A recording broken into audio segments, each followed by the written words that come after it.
Hey, it's MK and I am back with Christy's Beautiful Life 30 Days of Sketches. This is the best of sketch, and today I am doing this sketch by Rochelle Spears, who made this sketch for Sketch in Time. Again, I am making a set of clusters, and I'm going to use this Lawn Fawn set that is the stitched triangles inside and out, and I've left them connected so I can make some frames. I also have my big box of gears. I love this box. And then I went to my Cricut and I made a bunch of really cool hand tools because I thought that this paper just reminded me of construction work. I don't know, you guys. But this is a paper from the Urban Collection by Close to My Heart. This was the second release of it, and every time I think of it, I think of home repairs, remodeling, you know, house chores, things like that. I don't know why. I think it's that tin roof looking texture paper on the back. And then from Old School 49 and Market, I picked out this black piece of paper. I really loved the blueprint looking paper that's going on there, but it is from 49 and Market. Old School, this is the high school paper. I'm so happy that I found this in my stash. Yes, I say found, because sometimes things get put at the very bottom. And there's times where I don't get to the bottom at all in my bins. So I'm going to cut the branding strips off. I may or may not use them. I'm not sure, but probably not for making the embellishments. So what I'm doing is I'm trying to make sure that I have enough of this paper to A, make the frames, and B, have enough to do the blocked pieces that are in the sketch. So pretty much what I'm doing is pre-making photo mats in a way. So these are going to be on the large size because of the fact that I want them to hold a photo. I have no idea which photos, and I have no idea how big of the photos. So I wanted to use up the largest portion of the squares as possible and make them the largest as possible. So that is where I'm going to start with. Now, I do have to say that I am going to end up with a bunch of leftovers. I did with the dinosaur embellishments that I just created, and now I will with all these squares. So sometime in the future, I will be having a leftover video as well, showing you guys how I embellish with the leftovers of the circles and squares and all that good jazz. So in the meantime, I'm going to, because I'm OCD, I'm going to stack these all up. Oh my goodness. And set them off to the side. And I'm going to work with the largest frames possible. I also cut my paper to the point where I was able to get that really super skinny larger frame, but it's still stitched on the inside. So hoping that that would work. And then I just alternated the black and the yellow. And then when I do cut up the other papers, I will alternate between them as well. So I have all of my blueprint looking paper on one side, which is the black on the other side, and then my tin roof paper will be alternated as well. I went through my gears and decided what gears I wanted. Every time I start a cluster embellishment, when I get all of my pieces gathered and collected, then I divide and conquer. I think I've already said this before, but I divide up all my pieces between how many ever clusters I plan on making, and then I in a rude way, I force myself to work with those clusters. That's how I've always done embellishments in bulk.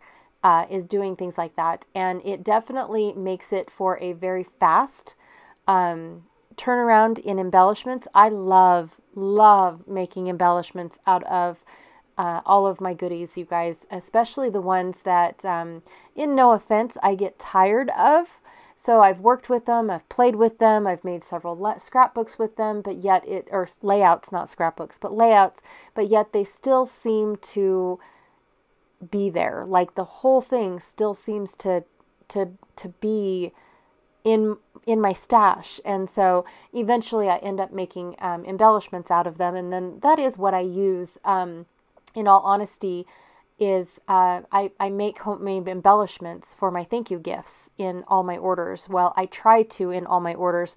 Sometimes I get more orders than I have embellishments. And yes, they do end up thank-you-less, and I apologize about that, because of the fact that I can only make so many.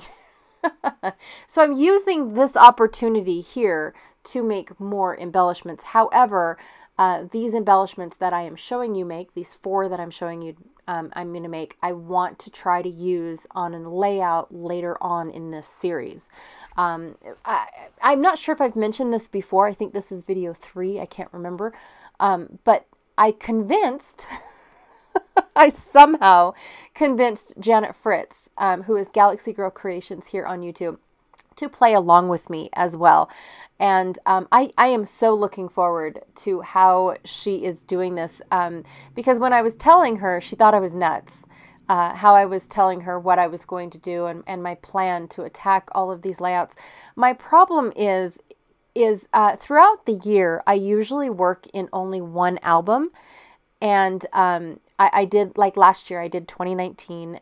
This year I was working in 2020. And if I continue to make as many layouts as I have for the last 5 months, I will no longer have photos to play with by the time I get to July. If I would have done this series entirely of scrapbook layouts. So I wanted to change it up. I needed to change it up just a little bit. Because of the fact that I needed to pace how many layouts I had, because 2020 was you know, a dull year. I felt like I took a ton of pictures. I ended up with a ton of pictures. However, the way that I set up my scrapbooks with all the pocket pages and whatnot, I don't have a ton of photos. So anyways, with that being said, I needed to change up this series just a little bit, and I am having a blast. I know I'm only in day 3, but I love making embellishment clusters from small to large. I especially loved these very large ones that I'm doing. So far, they've all been large. The second one that I did yesterday seemed to be on the little bit of the smaller side, but these ones that I am making right now are definitely going to be the base for a photo. So I already know I have that in my brain. I just don't know how many I'm gonna need for the photos that I kind of sort of had in mind already for this. I'm just not sure exactly you know, what I'm going to do once I make the embellishments. Honestly, I have to tell you guys that I started making these embellishments and I just went with it. I had so much fun, you know, trying to get all of these frames and block pieces scattywampus all over the place. And this was fun. I really did enjoy. I enjoyed creating the little embellishments with my Cricut. I absolutely miss doing these layered pieces like this. Now, granted, I have to tell you guys, I don't do the cutesy little faces, even though I absolutely love them. That is not my thing. I love the cute little faces, like one of the gals, Kim Ferguson, she just did a cute little alligator layout, and the faces on that alligator were so adorable. Not doodlebug creepy adorable, right? They are adorable because they got those big sad eyes, and she, you know, she inks them and does all the gel pens on them, and oh my gosh, they so much work. And it's so worth it. It's adorable. But I have to tell you, that's not the kind of paper piecing I enjoy to do, and I don't go above and beyond. I don't ink most of my embellishments. I do try to. But these particular ones I thought were perfect the way that they were. Plus the fact that, you know, I just wanted them to stand out. Even though if I inked them and made them all cutesy, then yes, they probably would have stood out as well. I do have to add a little bit of grunge with my distress tool. I know I'm on the very last one now, and I'm talking about it now. But I do want to add a little bit of grunge just because of the fact that I felt like that was what this set was all about. I had a blast. I already said that, but I had a blast creating these layouts. Now this one here, I kind of was losing some mojo. I'm glad I only did 4 because I can only twist and turn these particular frames so much before they start looking the same. And that is what I did not want them to do, is I did not want them to twist and turn in a manner that they all looked the same. I am trying to glue the skinny frames down so that way they don't get caught on anything or anything like that. And then of course I'm trying to put the tool cluster and gear cluster away from where I think the photo will go. Like I said, I have no idea what I'm going to do. I just kind of had an idea of what photos I wanted, but above that and beyond that, I had no idea. Honestly. So that is it. This is the last bit of the embellishment that I have. I love these, you guys. I'm sorry. I really, really do love these. I did now notice that I put all of the tin roofs on top of all of them but one. I don't know why I did that. It was just probably one of those things that I didn't even pay attention to. But I do like the fact that one of the blueprints is sticking out. And I wished I would have made another one of them stick out, but because I used liquid glue, they probably aren't going to come apart. All right, thank you so much for hanging out with me today. Be sure to check out the playlist to see who all is playing along. I really want your guys' opinion on this playlist and how it's working for you guys. I do, I love the fact that all the videos are in one spot, and now I can just push play and watch them all instead of having to go into the description box and click on the next person. I love that, you guys. So I want to hear your opinion and see what you guys think of it as an outsider looking in. And thank you. And I'll check y'all later. Bye.